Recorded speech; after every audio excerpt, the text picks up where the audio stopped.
Hi everyone and welcome back to my channel. In today's video, I am going to be doing my favorites and fails from the month of May. So I do this every month. I go back over everything I did a first impression or review on and give you my thoughts now that I've used them a little bit more to give a better opinion and tell you what I really think of the products. And if you're new here, welcome. My name is Colin. I am a non-binary Latinx scientist and lover of makeup with a soft spot for indie makeup and colorful makeup, and I have new content every week, so I'd love to have you subscribe. So sometimes I do this like, here are the fails and here are the favorites. Nothing was a complete fail, but it's kind of like fine to like a little bit better than fine to I love it. And I have videos on all of this stuff, so I'll have that linked in the tabs and in the description box. So the first thing I'll talk about are the two Colourpop palettes I tried this month. So I have a rocky relationship with Colourpop. I want to love them. They produce too many things though, and then sometimes the quality is just really, really bad. So I was pleasantly surprised, pleasantly okayed by these. So first off, let's do the Sweetest Can Be Palette. This is the Winnie the Pooh one. I love Winnie the Pooh. I grew up with Winnie the Pooh, so I had to get this. And I stand by what I said in the video. The neutral shades work nicely. The shimmers work decently. This In My Tumbly shade isn't the best. It's like that kind of burgundy color that I guess is harder to formulate because it's like stiffer and doesn't really want to blend or build. But it does better than the Avatar palette. It does build better than that. That one, they didn't want to like even two shadows didn't want to build together. The shimmers are nothing special, but they're pretty. I really liked the greens. The pink was okay. And then this rumbly shade just doesn't show up on my skin tone like at all. So that's a con, but $18 if you like Winnie the Pooh, especially if you're someone who basically will just wear like the browns and maybe the pink or the green shimmers or the champagne. I think it's totally worth it. It's a cute little Winnie the Pooh palette. Yeah, this was one of their better collabs. I feel like the Disney collabs tend to be a little bit better quality than some of the other collabs.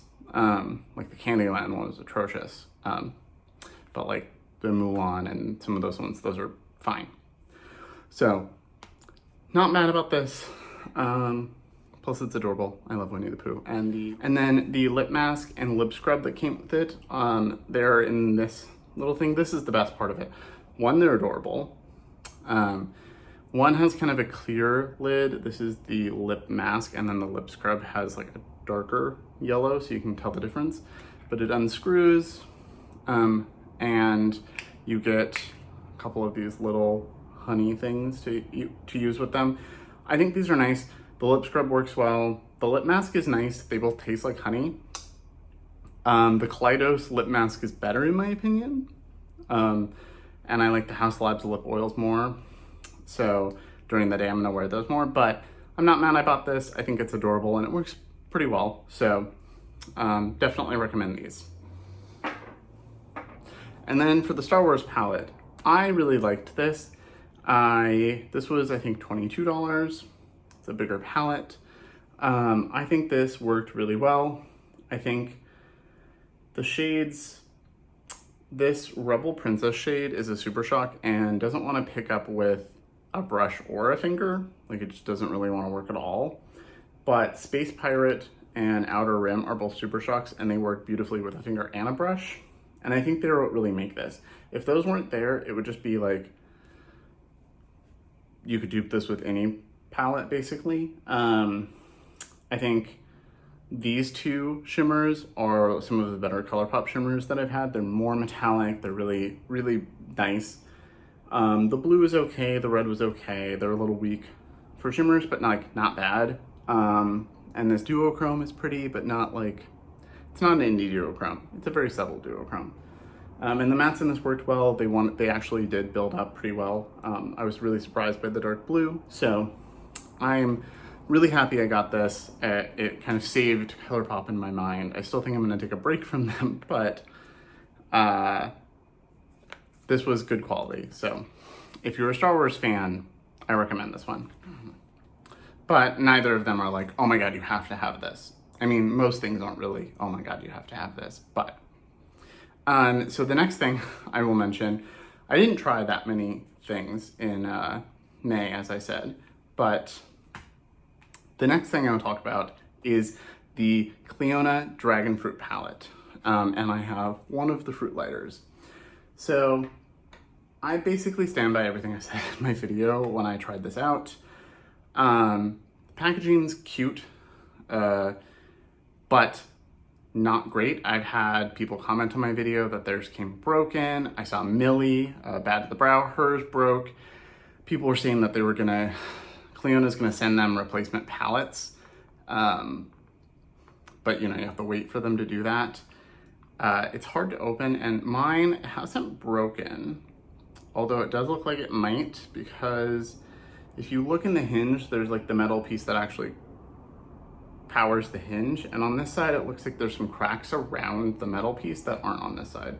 And mine was very squeaky. I don't know if it'll do it. No, it's not doing it right now, but every time I opened it, it was like fingernails on the chalkboard, eat noise, which is horrible. If it does that permanently, I will depot this and toss this because I just can't live with that. But I think this is a really pretty palette. The only two shades that I was like, I will probably never wear those are Sweetened and Refreshed, because it's a bubblegum pink and a hot pink. Just shades I don't wear very often. I think this is pretty, but I wasn't wowed by it. I've used it since. Things like Strawberry Pear and Infusion and Fruit Fizz, especially Strawberry Pear and Infusion, or Strawberry Pear and Fruit Fizz and Effervescent make nice, like these make nice soft sparkly looks if you just put those on the lid, nothing else, and this is a nice sparkly shade. But nothing was like, wow. The satins are fine. They're a satin formula. No better or worse than most other satins I've used. The metallics are basically a satin. They're not very shiny or reflective. The sparkly shades, Effervescent and Infusion, are really pretty, but like not blow your socks off pretty. Bubbles is supposed to be an iridescent multichrome, and I have zero shift in it. It's pretty, but there's no shift. Dragantini is the vibrant multichrome, and there is a little bit of a peach to green shift, but I would say it's on par or less than a Terra Moon's duochrome or a Divina duochrome that are, you know, you can get on sale for like $10, $8, something like that. This doesn't feel like a multichrome to me. The only thing in this collection that feels like an actual multichrome is the highlighter. So it's pretty. I'm not mad that I have it. I'm just disappointed. For the hype, the price tag, this was $70 something with shipping, because shipping was like $16. It just doesn't feel worth it to me. I do want to try more Clionadh. I will probably try a couple singles from them eventually, but with shipping really high and my disappointment in this, I'm not like rushing to get more. And I thought a lot of people they say it's like their favorite indie brand. People say it's like the top one, but every time I watch people talk about them and swatch them, I feel like Terra Moons and Divina, especially Terra Moons, look nicer. They look shiftier, they look sparklier, they look better. So I was always like, I don't get it. Let me try some. And I knew that this wasn't gonna have like extreme multichromes or black-based multichromes, but it did have two multichromes, two duochromes that aren't duochromes, and you know, it's just sad. Like Hyloceris is supposed to be a duochrome, like pink to copper. There's really not much of a shift there at all. Fruit Fizz, I think, is the other duochrome, and it does have a bit of a shift, but it's nothing amazing. Like, it's pretty and I'll keep using them, but it's not like, wow. And then the highlighter, I will never use this, well, maybe at Pride. It is now Pride Month. I might go to Pride with this all over my lid and like as a highlighter, and just that be my Pride look. Because this is what I expected the Vibrant Multichrome to be like. I expected at least one shade to be like this. So I'm glad I got this because this is gorgeous as an eyeshadow. It's too deep with too much of a base and too sparkly to be a highlighter I would wear very often.